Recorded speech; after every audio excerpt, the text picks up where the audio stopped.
He has played gangsters, small-time thugs, traumatized soldiers,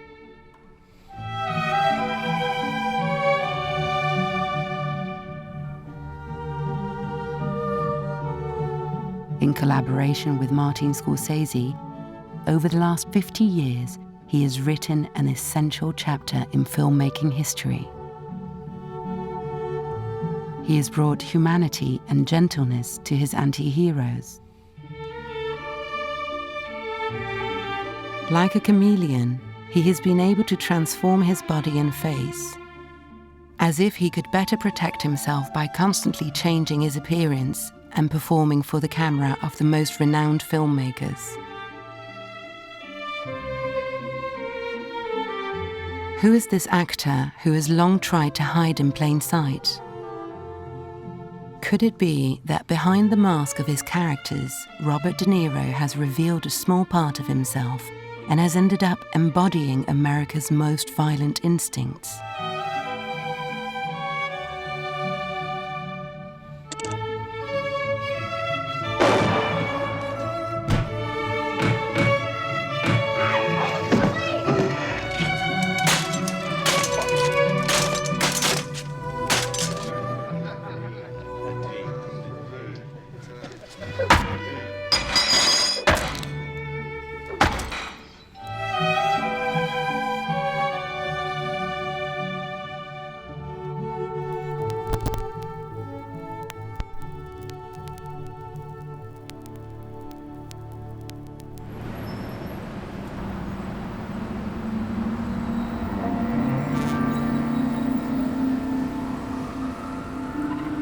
New York, June 1971.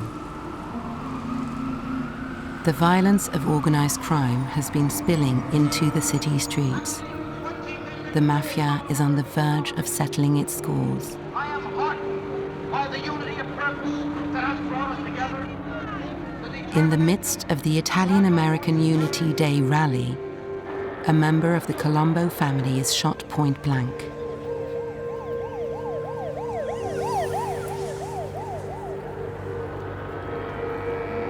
Rushed to the Roosevelt Hospital, he will remain paralyzed for the rest of his life. A few months later, in retaliation, Joe Gallo is assassinated in a restaurant in Little Italy in front of his wife and her 11-year-old daughter.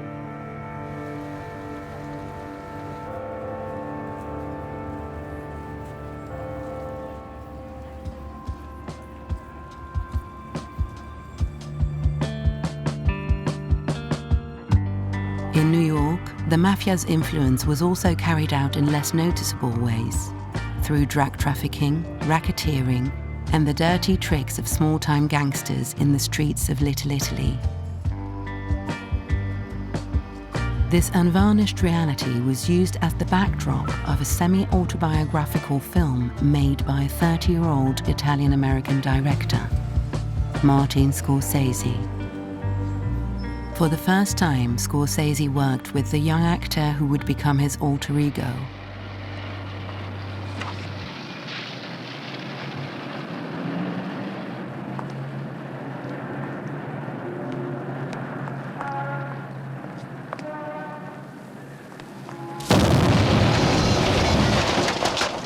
In Mean Streets, De Niro plays Johnny Boy, a hothead who borrows money from a mafioso with no intention of paying him back.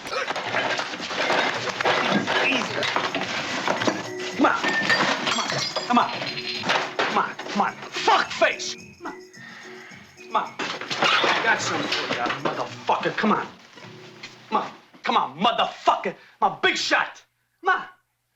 Come on, DD, disappointed Dunsky. Right, asshole. You don't have the guts. Come on. You don't have the guts to use it. I don't, huh? I don't have the guts. Come on, asshole. Come over here. I'll put this up your ass. The actor gave off an impression of urgency, attention, Fucking asshole. an exhilarating recklessness. His mannerisms and attitudes seemed exceptionally natural. His energy, bottled up in a body on the verge of exploding, appeared to come from the streets.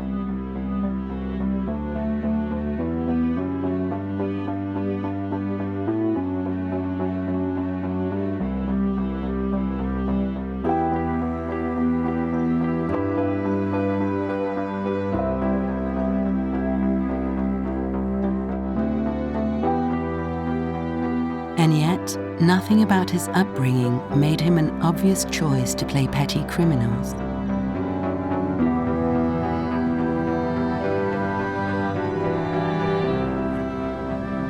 Robert De Niro was the only child of two New York artists. When his parents divorced, Bobby stayed with his mother, who raised him in the bohemian and intellectual world of Greenwich Village. His father, Robert De Niro Sr., was a talented painter who came close to achieving success, but without ever getting any real recognition. He was a perfectionist who destroyed his canvases when they did not meet his standards. Bobby had a distant but loving relationship with him, which he would explore years later in his films.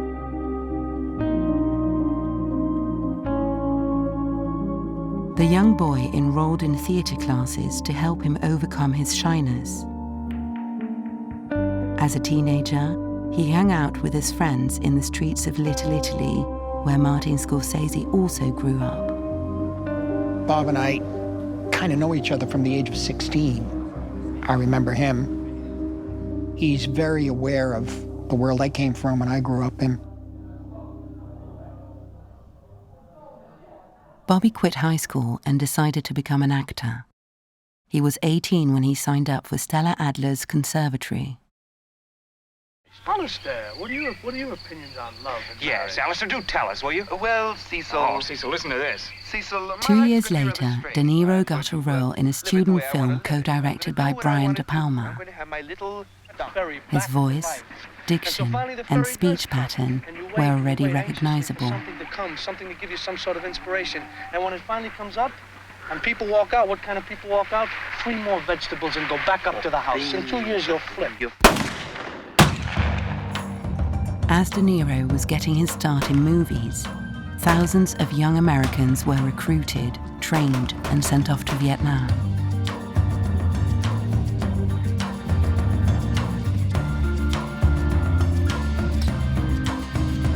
It wasn't long before the violence of the war entered American homes on a daily basis and became a source of inspiration for filmmakers.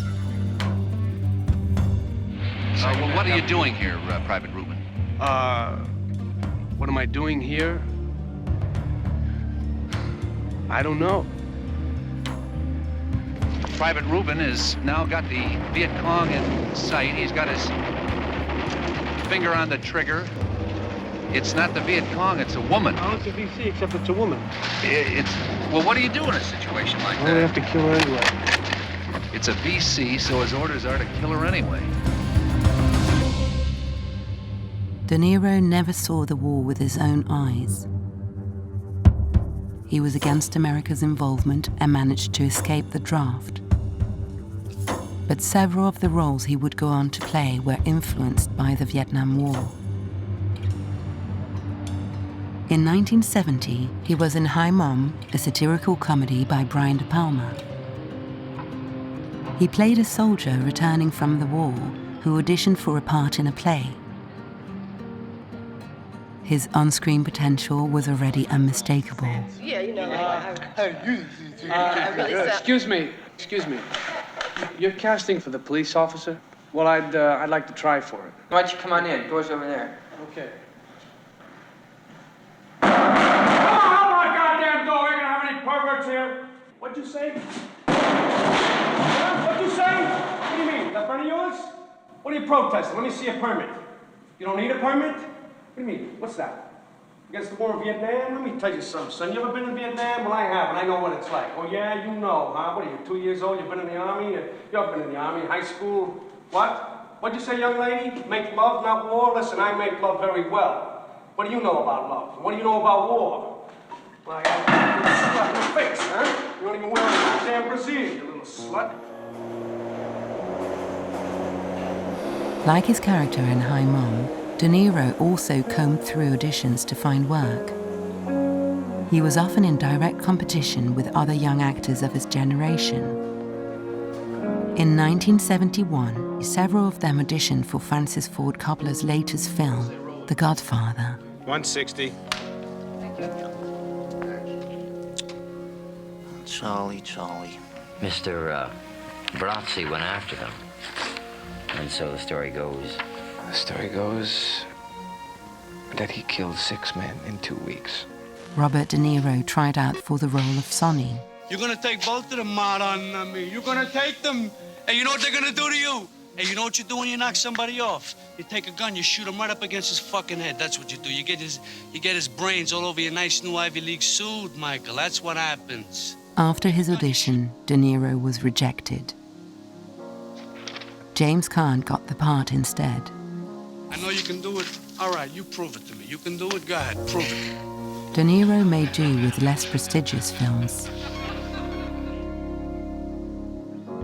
He acted in B-movies, light comedies, and even a tearjerker. The actor was nearing 30 and seemed to be just another promising talent among others.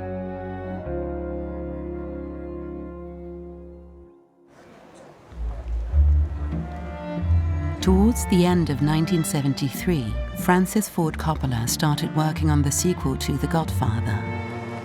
The film focused on the early life of Vito Corleone, the character Marlon Brando had played in the first film. I began to have this crazy idea that we could cast another actor to play Marlon Brando as a young part, and I had my eye on Robert De Niro, whom I had met in the casting of the first one. In fact, Bobby De Niro noticed I was always looking at him. And what I was looking at was that, yes, I saw some sort of relevance that he could play, not maybe Marlon Brando as a young man, but he could play Vito Corleone as a young man. And that was a very far-out concept in those days. To prepare for the role, De Niro watched Brando's performance over and over again. He meticulously studied his mannerisms, his posture, on the souls of my grandchildren, his voice, and his silences in order to adjust them and make them his own.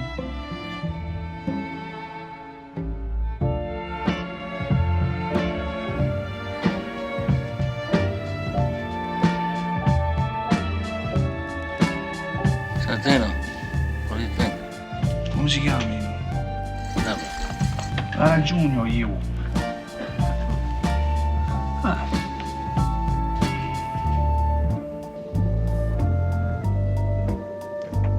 In The Godfather Part 2, De Niro does not simply mimic Marlon Brando. He brings to his role a feline grace, a magnetic presence that speaks louder than words. De Niro had asked Coppola to cut some of his lines, an unusual request for an actor.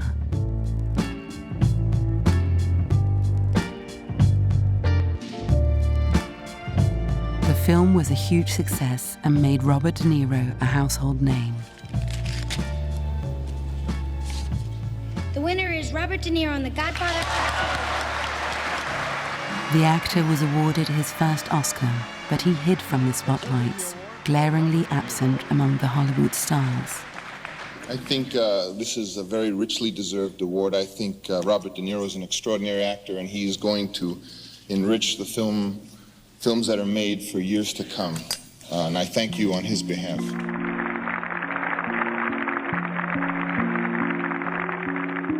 1972, George Wallace, the governor of Alabama, is a candidate for the presidential elections. He is from the South and wants to maintain racial segregation. And toss the gauntlet before the feet of tyranny, and I say segregation now, segregation tomorrow, and segregation forever.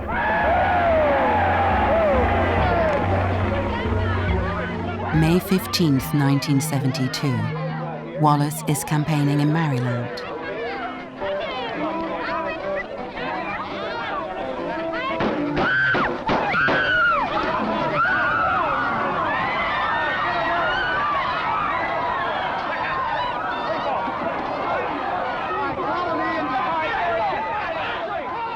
The man who shot George Wallace is arrested and identified. His name is Arthur Bremer. That same morning, he was filmed at another campaign rally.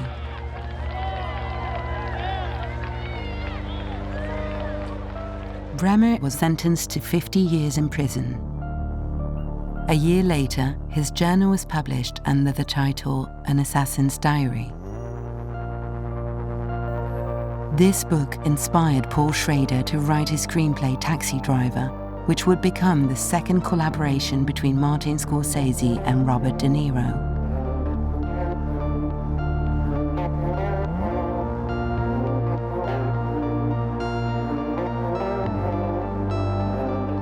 In Taxi Driver, De Niro plays Travis Bickle, a New York City cabbie and Vietnam veteran who wants to assassinate a presidential candidate.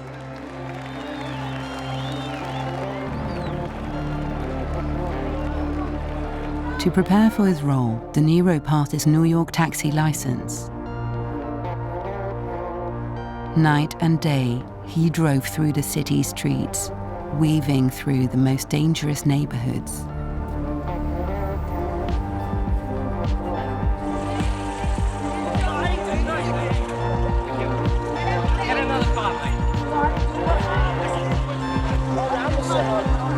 You got my rights? All right, your fucking mouth. That's your rights, all right?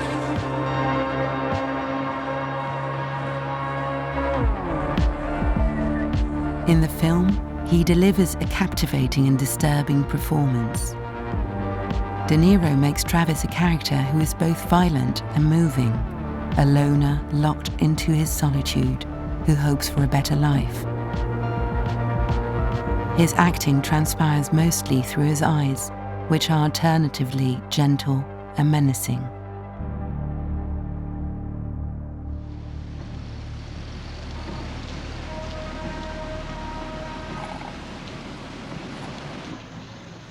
I'm standing here. You make the move. You make the move. It's your move. I'll try it, you. The actor excelled in the mirror scene, where he delivered a line that would become iconic. You talking to me? You talking to me? You talking to me? Well, then who the hell else are you talking to? Talking to me? Well, I'm the only one here.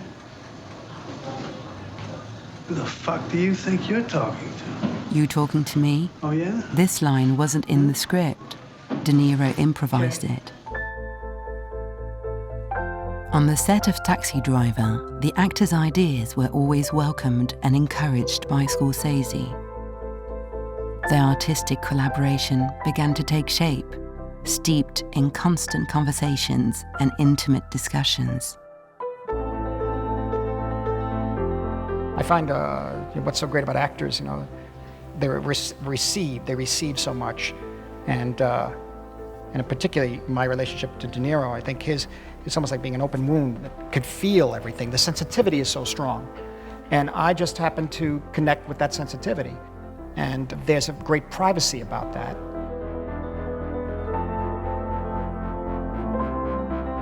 Taxi Driver won the Palme d'Or at the 1976 Cannes Film Festival. De Niro became more and more solicited by the media, but remained a reserved young man, shying away from the press. He seemed to only open up on a film set. And it is with Scorsese that he felt most unguarded and free.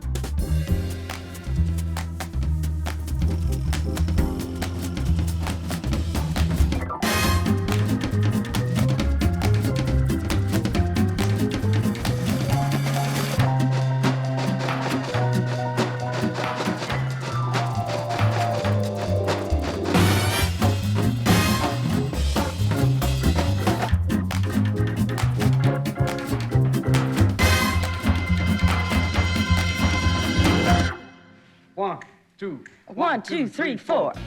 In New York, New York, De Niro plays a volatile musician who's jealous of his wife, with whom he forms a musical duo.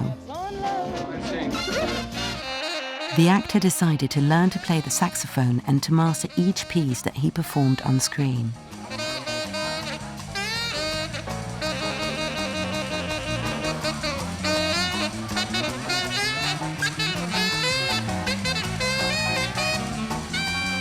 His perfectionism pushed him to ask the film's composers to rewrite the title song, New York, New York, that his character is supposed to have composed.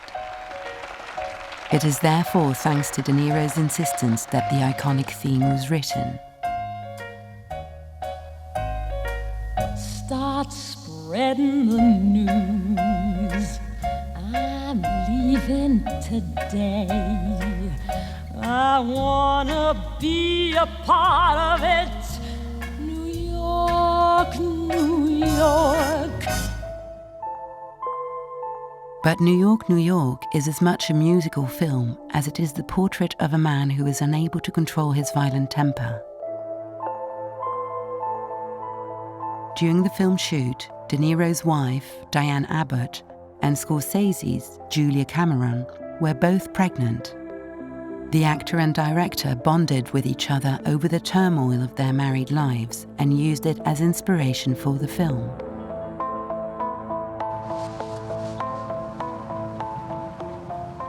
Did I tell you to have that baby? Did I tell you to have that son? That goddamn baby? No, I didn't tell you. You had it. Now you have it. Now keep it. That's it. Go ahead. Keep hitting me. That's right. Go ahead. Hit me. That's right. You're scared? You're scared? What about me, for Christ's sakes? What are you scared about? You got everything, man. I'm the one that's scared.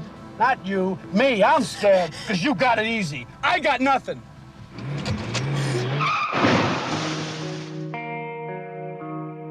After filming New York, New York, Robert De Niro was on the verge of a burnout. He wanted to take a break, but he received a script by Michael Cimino that made him change his mind. He decided to commit to a film that explored the trauma of the Vietnam War.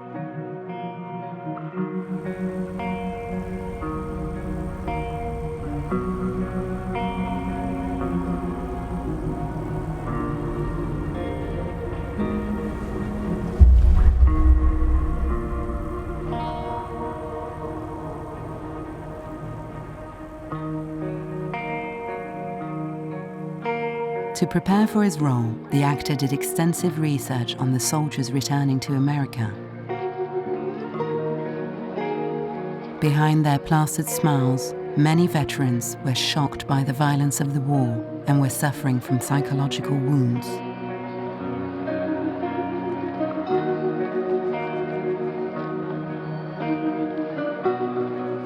In The Deer Hunter, De Niro manages to convey the angst of former prisoners of war.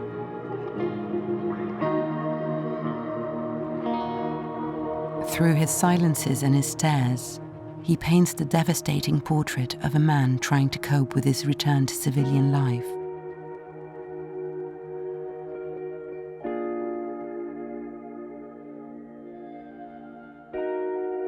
De Niro not only delivered a masterful performance, he also had a decisive influence on the casting of the film. He is the one who suggested to Michael Cimino that he hire Meryl Streep, who at that time had only acted in one film. The Deer Hunter was a worldwide success that earned De Niro another Oscar nomination. But it was his next film that would cement his place in the pantheon of actors.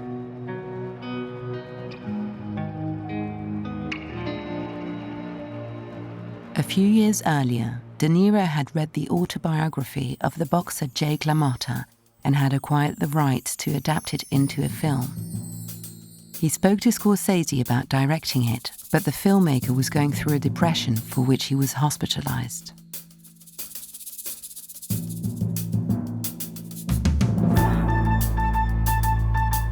Raging Bull came out of De Niro. He kept at me on that picture for a number of years, actually. I wasn't interested in boxing until finally I was in the hospital and De Niro came up to visit me and he said, "Listen, you'd be good for this film. Why don't you just do it? Come on." And I suddenly said yes. De Niro suggested to Scorsese that they get away to concentrate on the script. The two men isolated themselves on an island in the Caribbean. From there, they sent pictures to their producer to make him believe that they were taking a vacation at his expense. But in reality, every day they rewrote the script using their own experiences as source material. prepare for the film shoot, De Niro tasked himself with a new challenge. He spent a year learning to box and trained relentlessly at a club on 14th Street.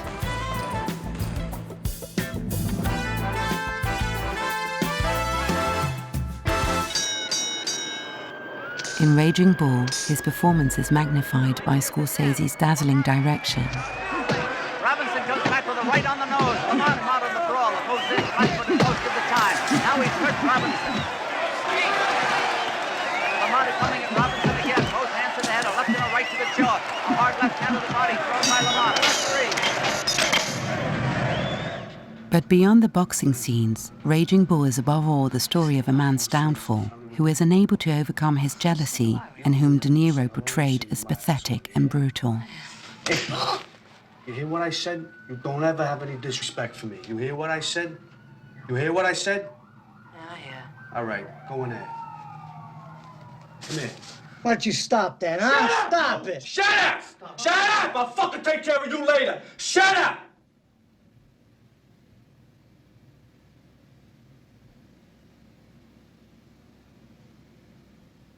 Discuss it with the two of yous.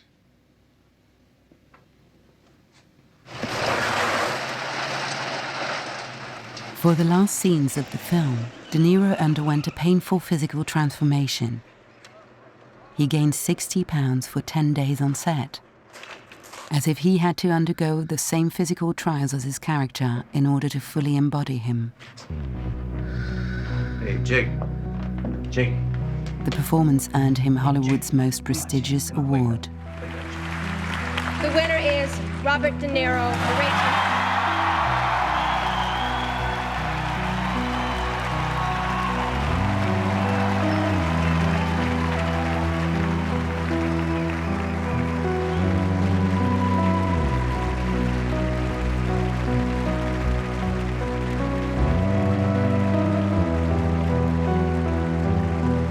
On top of Hollywood's official recognition, De Niro received a more personal one from one of his actor friends. "Hi, Bobby. I've just seen your Raging Bull, and I'm still high from it. It is a monumental piece of art and an inspiration for me. I never do this, but I just had to out of this world, Bobby. Love, Al Pacino." Ladies and gentlemen, the President of the United States. Thank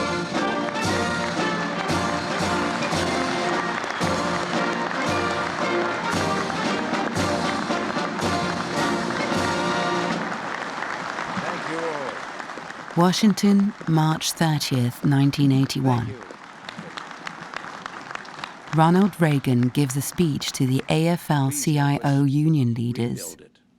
And together, we'll make America great again. Thank you very much.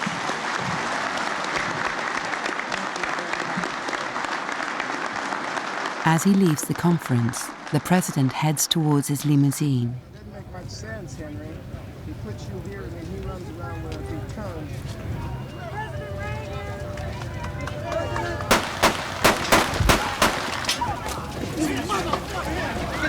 Back up! Get him out! Get him out! Get out, Fat!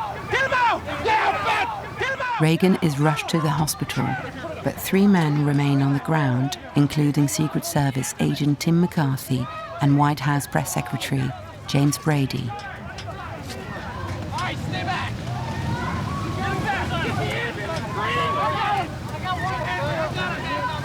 The person who tried to assassinate the president was a mentally unstable man named John Hinckley.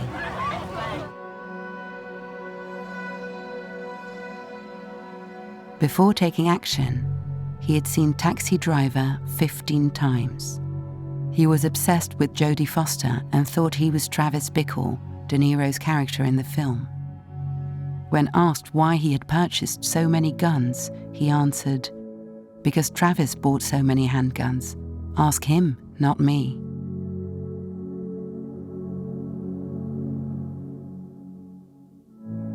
In a troubling reversal, the character played by De Niro in the film, who had been inspired by a man who had shot a presidential candidate, became the inspiration for another man who wanted to shoot the president.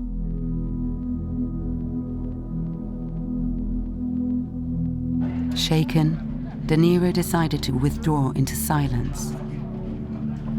He had always been uncomfortable with the media, but now he did everything in his power to protect himself.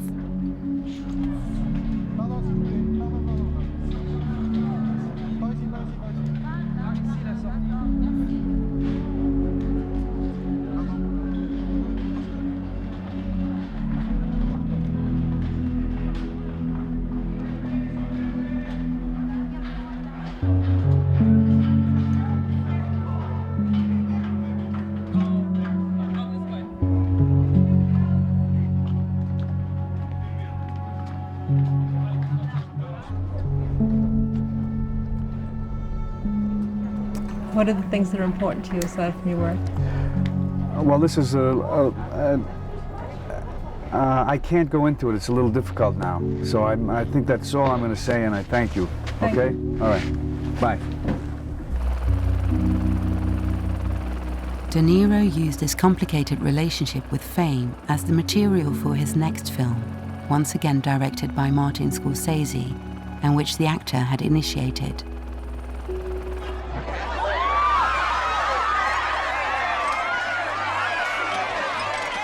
Well, again, that was a De Niro project, and it was about the people who want a part of the celebrity. They want a piece of the person.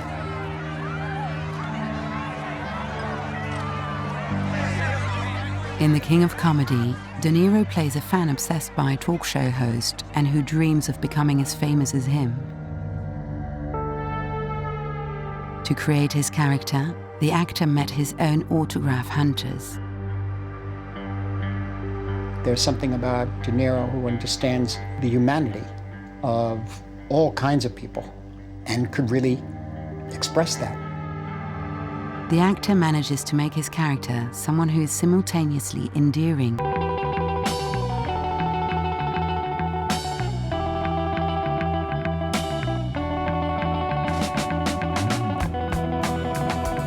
In 1983, Robert De Niro turned 40. If his career had ended then, he would still be a legend in the history of American cinema. Yet, there still lay ahead a handful of films that would make him the embodiment of tough guys on screen and would permanently leave their mark on audiences. He would go on to make those movies in the span of 10 years with some of the most famous directors of that time. With Sergio Leone, De Niro made Once Upon a Time in America, an epic crime drama in which he embodies a gangster from his youth in New York during Prohibition to his nostalgic older years. With Brian De Palma, De Niro filmed The Untouchables, a huge commercial success in which he plays a bloated and terrifying Al Capone. He appeared on screen for under 20 minutes, but his presence haunted and contaminated the entire film. I want you to get this fuck where he breathes. I want you to find this Nancy boy Elliot Ness. I want him dead. I want his family dead. I want his house burnt to the ground. I want to go to the middle of the night. I want to piss on his ass. With Martin Scorsese once more, De Niro made Goodfellas and then Casino, a diptych about the mafia, where the actor displayed the range of his tense facial expressions, his distinctive silences, and his flashy suits.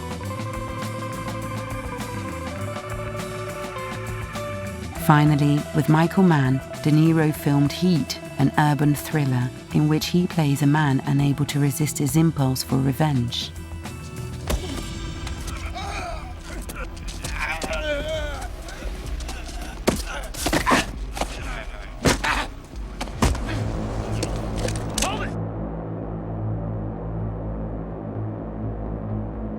Robert De Niro's violent roles were often criticized for being explicit and over the top. However, they were merely a reflection of the reality of organized crime.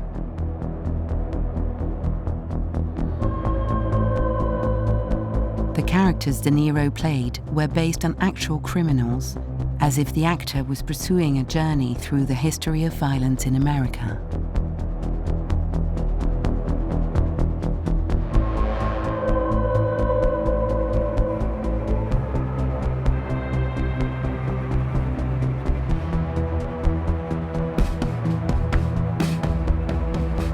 Niro did not exclusively play tough guys during this decade, but his roles portraying menacing men became the ones that defined him in the eyes of the audience, to the point where Robert De Niro found himself typecast, and the public sometimes had a hard time accepting him in different kinds of roles.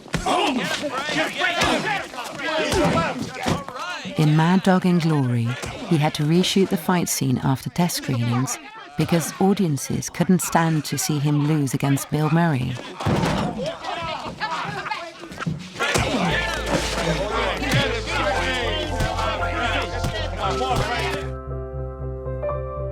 In order to have more artistic freedom, De Niro decided to go behind the camera for the first time. He directed Once Upon a Time in the Bronx, a film about the fraught relationship between a father and his son.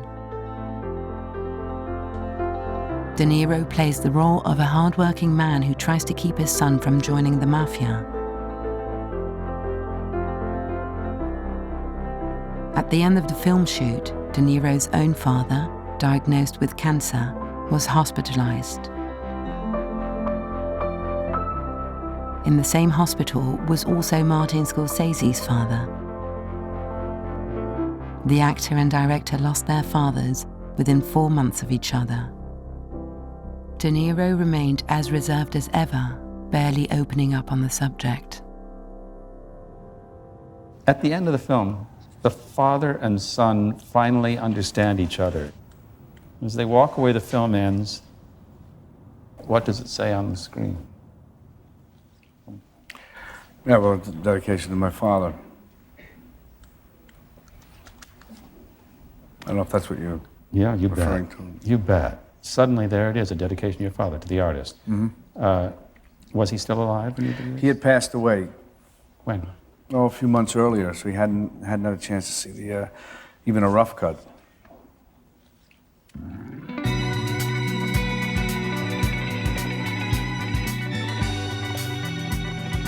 At the end of the 90s, De Niro took his career in a different direction.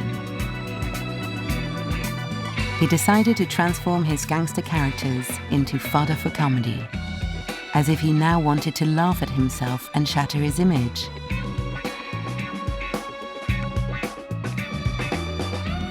In Jackie Brown by Quentin Tarantino, he plays Louis, a pothead who has just been released from prison.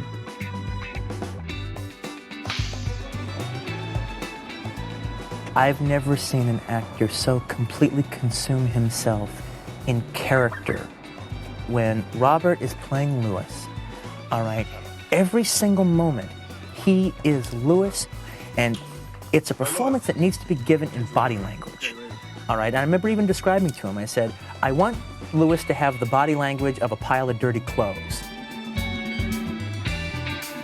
The way he kind of holds his drink, and the way he just kind of like, just sits on the chair and just kind of like glazes and watches TV and just listens to people talk. And he deserves his reputation as possibly the greatest actor of his generation. I've come to the conclusion from editing a film that he's made, seeing every last little bit of footage, I think he is the best actor in the world. Don't say anything else, okay? Keep your mouth shut. Well, I mean, don't say one fucking word, okay? okay, Louis.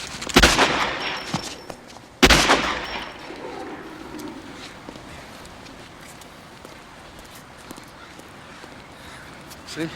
Just where I said it was.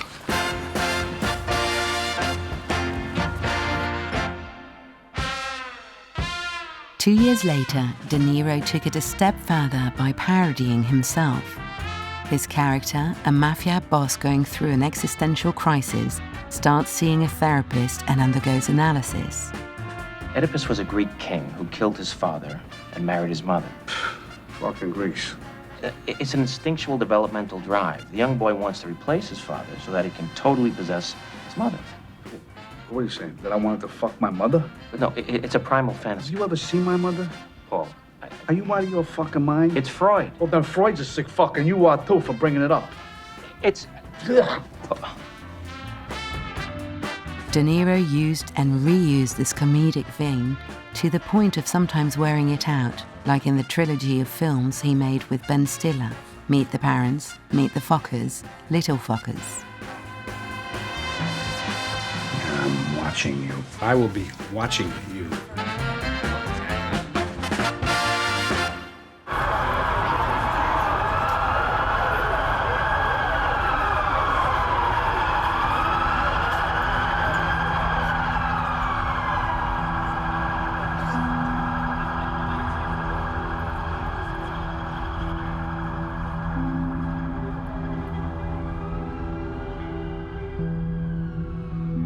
On September 11th, 2001, De Niro saw the Twin Towers collapse from his New York apartment.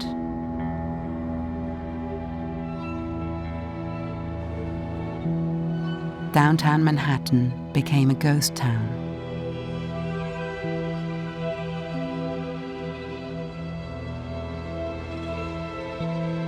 The actor decided to create the Tribeca Film Festival. It would prove to be a major event for independent films in the heart of the city he was intimately tied to and of which he was an iconic figure. 120 days ago, we set out to launch a film festival. Our goal was to celebrate the power of filmmaking, but more importantly, to revitalize our neighborhood that was devastated on September 11th. The past months have been a time of great mourning for New York, and I'd like us to observe a moment of silence.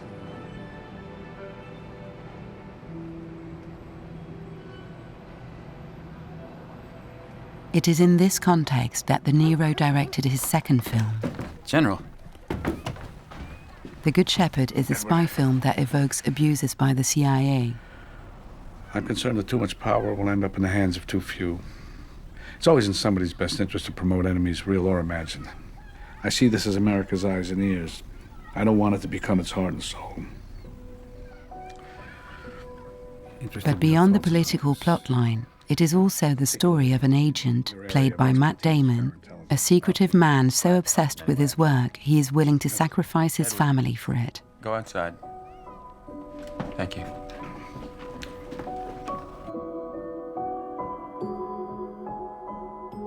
De Niro continued to explore the theme of father-son relationships in Silver Linings Playbook, where he played the father of a bipolar son.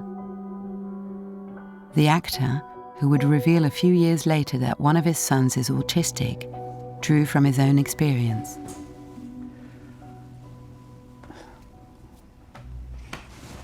Maybe I didn't spend enough time with you growing up. I spent too much time with your brother. It might have made you feel worse about your behavior, but I didn't know anything. I didn't know how to handle it. I mean, I want to do everything I can to help you get back on your feet. That's the whole point. Yeah. And I wish you'd watch these games with me. So we could talk and we could get into things.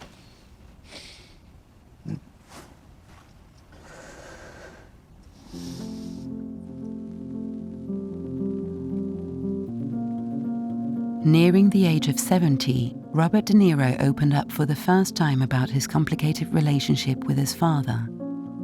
He made a documentary about him and how he suffered from his lack of success as an artist. Once he got mad, he was yelling and ranting, I should have gotten recognition. But he would always say how artists don't get recognition until after they're dead. He would always say that, and I said, that makes sense from what I know. The actor went as far as reading extracts from his father's diary. Robert De Niro Sr. comes across as a man tortured by his sexual orientation, at a time when it was still a crime to be homosexual in the majority of states across the country. I feel it's my obligation to kind of document what he did, to keep it going.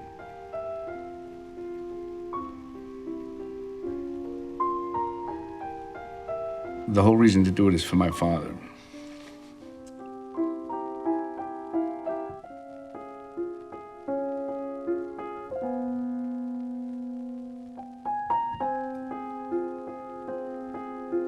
De Niro stopped avoiding the limelight. he indulged in the award ceremonies and civilian honors bestowed upon him to celebrate his career.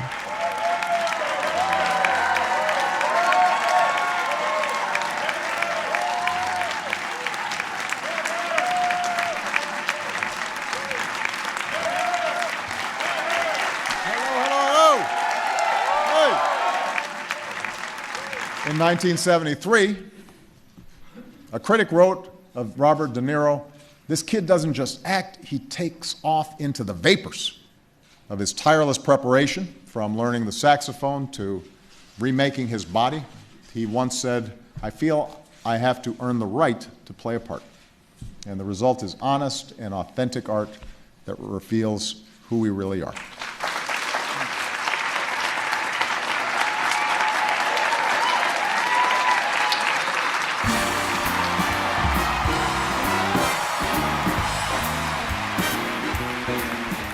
I'm going to say one thing. Fuck Trump. De Niro no longer hesitated to use his fame to make himself heard and share his point of view about the man who was elected at the head of the country. It's no longer down with Trump, it's fuck Trump. You said that you would never play Trump because he has no redeeming qualities whatsoever. So wait, you have played some of the most really unredeemable characters. Is Trump worse than they are? To me, he is. He's an embarrassment to this country. All he does is open his mouth and yell, talk, and insult people and put them down. Doesn't pay his taxes. He's an idiot. This guy is like a gangster. He's a New Yorker who I never would want to meet. He talks how he wants to punch people in the face. Well, I'd like to punch him in the face. A lot of criticism of you. Fuck him. Okay, well, you know, this is cable. Sorry.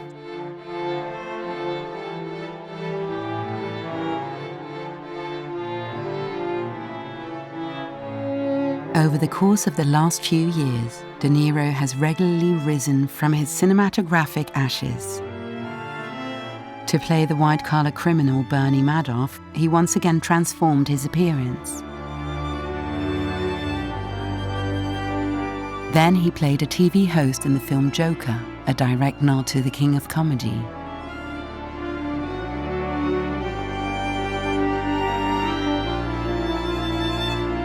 But above all, he reunited with Martin Scorsese for a film that, once again, he initiated. The Irishman, co-produced by De Niro and Scorsese, is an epic story of American violence that revisits real-life mob hits since the 1950s.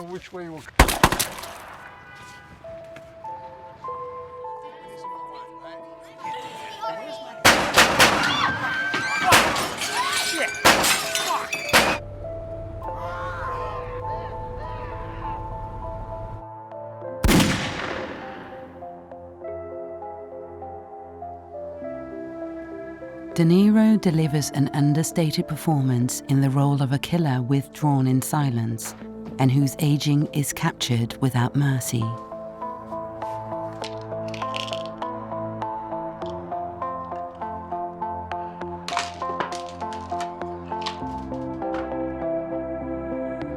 Ultimately, we wanted to make a movie that Bob felt this too. We didn't say it very much. No need to say it. It was happening around us in our personal lives too. Age, contemplative nature of it, something where there's an accumulation of detail, banal details of everyday life that ultimately add up to a life that you have to leave.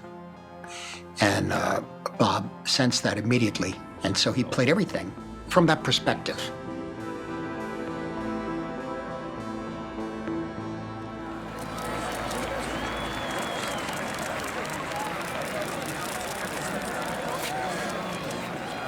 In May 2023, 50 years after their first film together, De Niro and Scorsese presented Killers of the Flower Moon, their 10th collaboration at the Cannes Film Festival.